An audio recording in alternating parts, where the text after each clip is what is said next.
Documentos. Radio Nacional de España.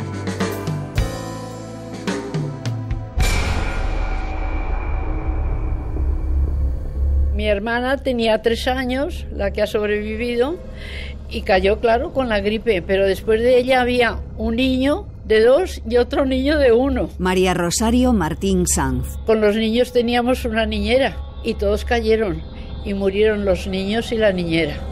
Los 3 el mismo día, lo recordaban mis padres con un terror horrible.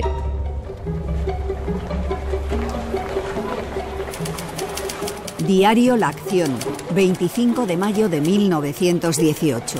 Continúa extendiéndose por Madrid la epidemia de gripe que hoy ha entrado en casi todas las casas del vecindario, produciendo numerosas bajas en las oficinas del Estado, redacciones de periódicos y, en general, en centros donde se aglomeran muchas personas. Se contagiaban en los cuarteles, en los cines, en el teatro, en los metros, en los lugares de reunión de gente. Ángel Guillermo García Bou. Decían que en España de cada 3 pacientes moría 1. Hubo casas que se cerraron, contaban, porque había muerto toda la familia. Tanto en Madrid como en Barcelona, como en Valencia, como en Sevilla, como en Cádiz. Diario La Libertad, 27 de mayo de 1918. Según noticias que se reciben en Madrid de varias provincias, han ocurrido varios casos de la enfermedad que tan extraordinaria intensidad ha adquirido en la corte. A lo que se ve, la invasión gripal se halla decidida a recorrer toda España. Bueno, que sí llegó y creo que murió muchísima gente. Josefa Alba. Allí todos eran labradores. Y el médico estaba en un pueblo para 3 o 4 pueblos. Y claro, cuando llegaba al último ya se habían muerto la mitad. Gente que murió en el pueblo, que se quedó casi en blanco. Mucha gente. La pandemia de 1918. La llamaron gripe española. Incluso se maneja hoy día que pudieron ser hasta 100 millones. En definitiva, la mayor catástrofe de la historia de la humanidad por enfermedad, ¿no? La pandemia de 1918 afectó a la mitad de la población del planeta. Una cuarta parte sufrió sus efectos clínicos y en torno al 3% falleció a causa de esta enfermedad que ha pasado a la historia como gripe española. Aunque la ciencia ha demostrado que el virus no se originó en España, el contexto bélico llevó a otorgarle esta nacionalidad. La explicación más aceptada es que los periódicos españoles fueron los únicos que informaron con libertad sobre el avance de la pandemia, ya que nuestro país se mantuvo al margen de la Primera Guerra Mundial.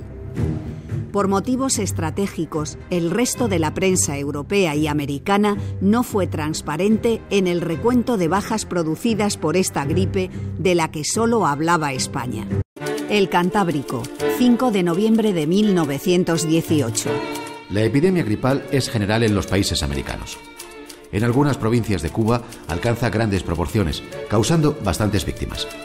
Los vapores que hacen el servicio de Nueva York a Habana arriban al puerto habanero con enfermos a bordo.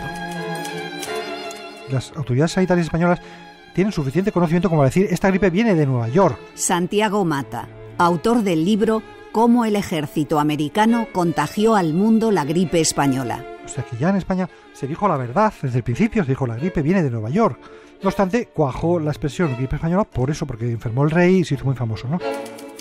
Su Majestad don Alfonso XIII se encuentra indispuesto a causa de la enfermedad reinante.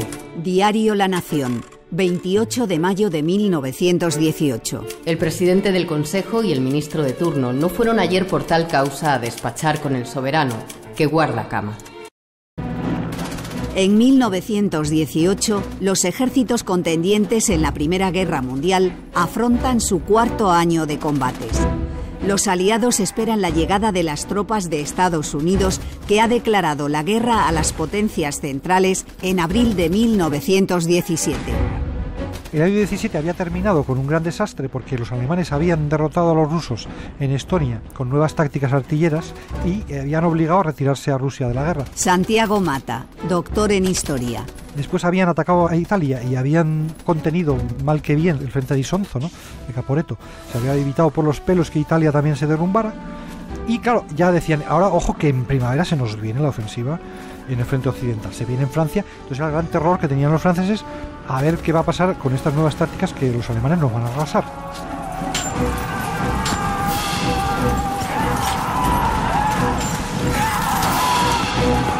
Alemania reubica sus tropas del este en el frente occidental y lanza su última gran ofensiva el 21 de marzo.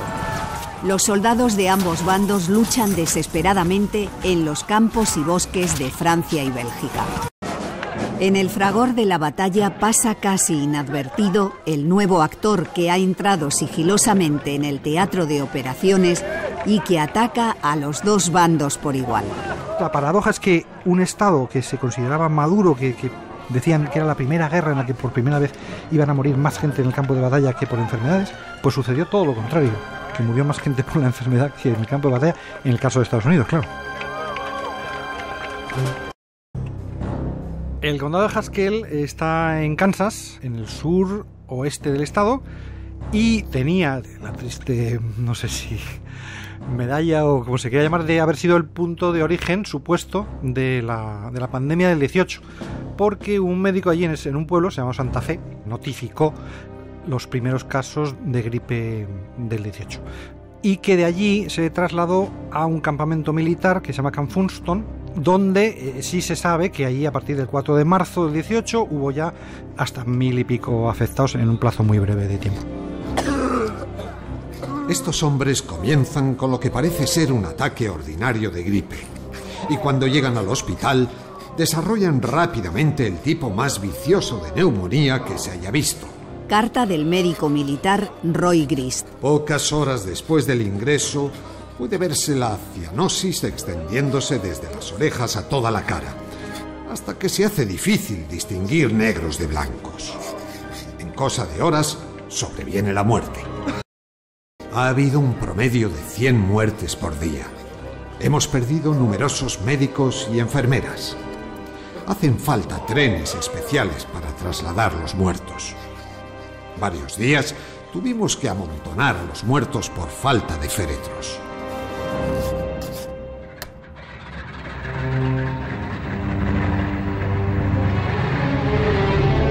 Las condiciones de hacinamiento de los campos de instrucción habrían propiciado el contagio y los transportes militares la extensión de la enfermedad por todo el país. Por lo tanto, ese es el origen hasta ahora de la pandemia. Pero este origen ha sido puesto en entredicho. Yo me di cuenta que hay varios estudiosos americanos que ponen en entredicho que hubiera podido ser Kansas el origen. El historiador Santiago Mata, autor del libro Cómo el ejército americano contagió al mundo la gripe española, apuesta por la tesis de la oleada Heraldo, según la cual la pandemia habría empezado un año antes de lo oficialmente reconocido.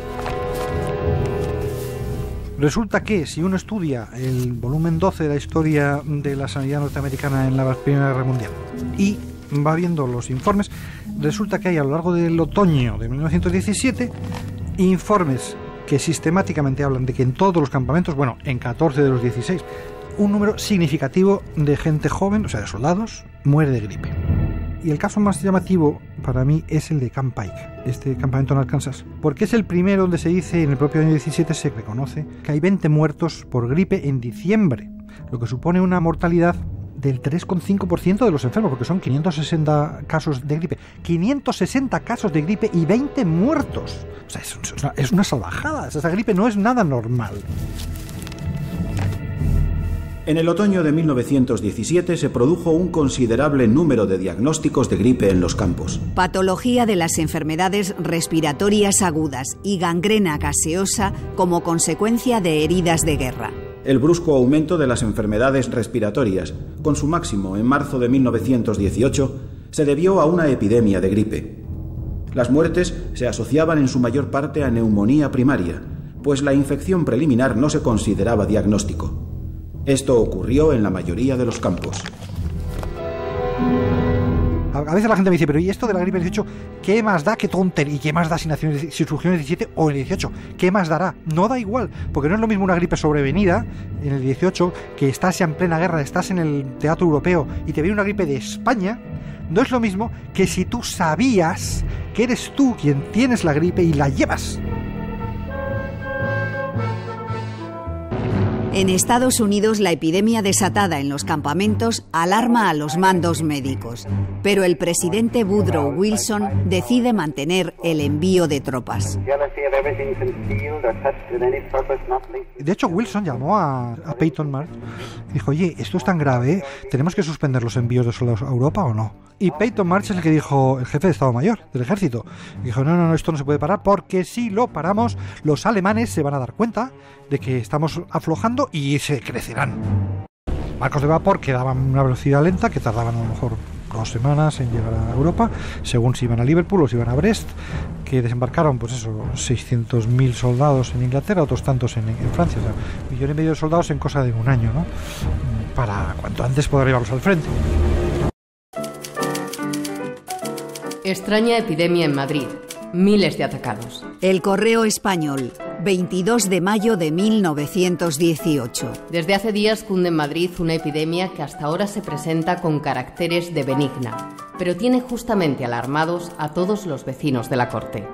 La enfermedad, cuyos síntomas son generalmente vómitos, fiebres, diarreas y dolores en todo el cuerpo, es en el fondo algo semejante a la gripe o trancazo.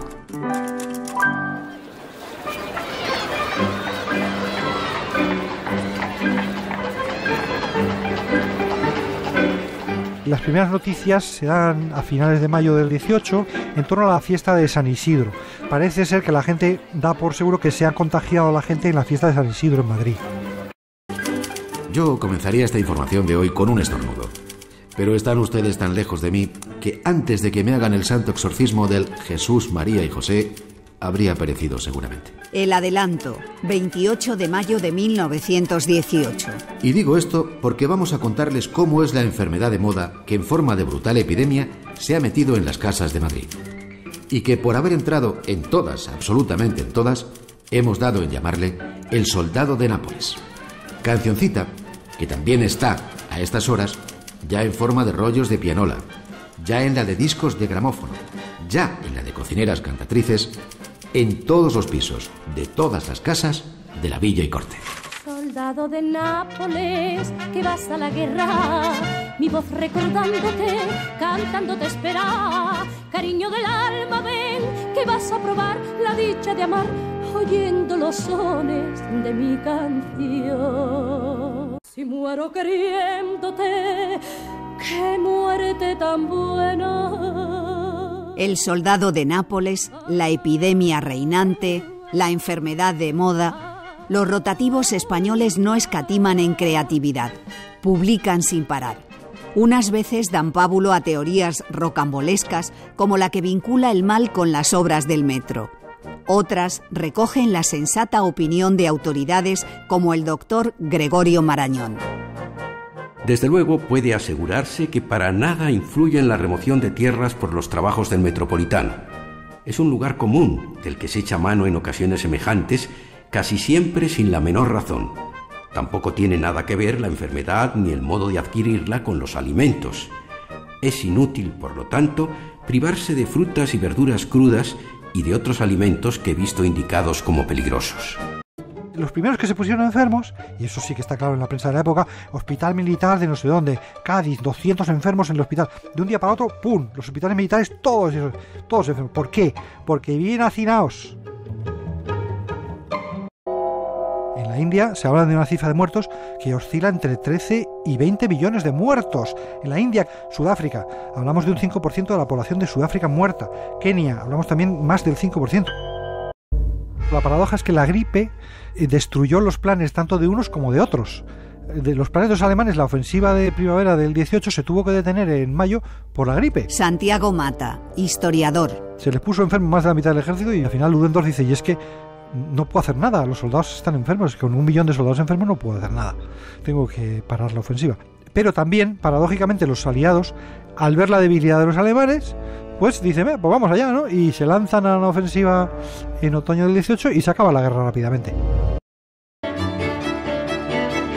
La pandemia de 1918.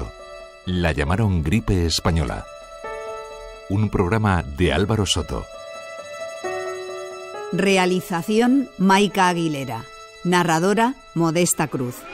Con las voces de Juan San Ildefonso, Berta Tapia, Juan Suárez, Ricardo Peralta, Pilar Socorro, Javier Lostalé y Luis Martín. Dirección de la serie Miguel Ángel Coleto. Documentos es una producción de Radio Nacional de España.